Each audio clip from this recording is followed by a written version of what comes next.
দর্শক, sign news নেটওয়ার্কে আপনাদের সকলকে স্বাগতম। সাথে আছি আমি আরিফুল ইসলাম।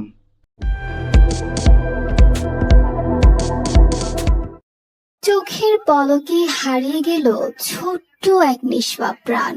চট্টগ্রাম শহরের চকবাজার এলাকার ব্যস্ত রাস্তায় অটোরিকশার ভিড়ে ঘটে গেল এমন এক দুর্ঘটনা যা কাঁদিয়ে তুলেছে পুরো শহরকে।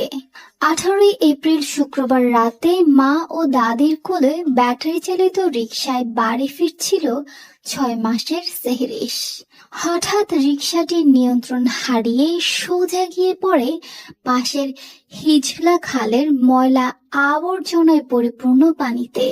আর মুহূর্তেই যেন এলোমেলো হয়ে গেল সব। ময়লা পানির স্রোতে ভেসে যায় সবাই।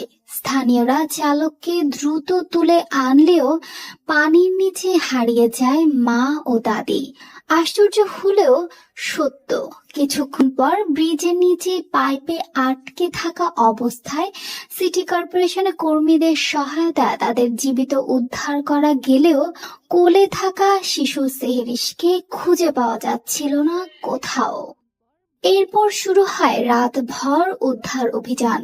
খালের পানিতে তল্লাশি চালায় ফায়ার সার্ভিস, নৌবাহিনী, পুলিশ ও আনসারের সদস্যরা।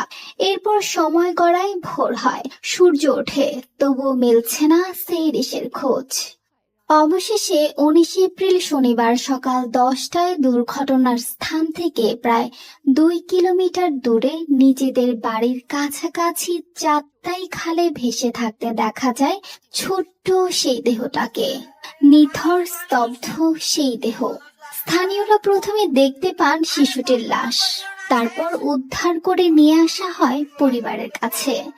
শিশুটির মা তখনও আতঙ্কে, কান্না জড়িত কণ্ঠে বলছিলেন তার কোলে থাকা সন্তানটিকে শেষ মুহূর্তে তিনি রাখতে পারেননি ধরে। চকবাজারের খালপাড় নালার এই দুর্ঘটনা যেন নিরাপত্তা নিয়েই প্রশ্ন তোলে। একটু সচেতন হলে কি বাঁচানো যেত এই নিষ্পাপ প্রাণ? এমন গুরুত্বপূর্ণ খবর পেতে আমাদের চ্যানেলটি সাবস্ক্রাইব করুন এবং বেল আইকনটি অ্যাক্টিভ করুন।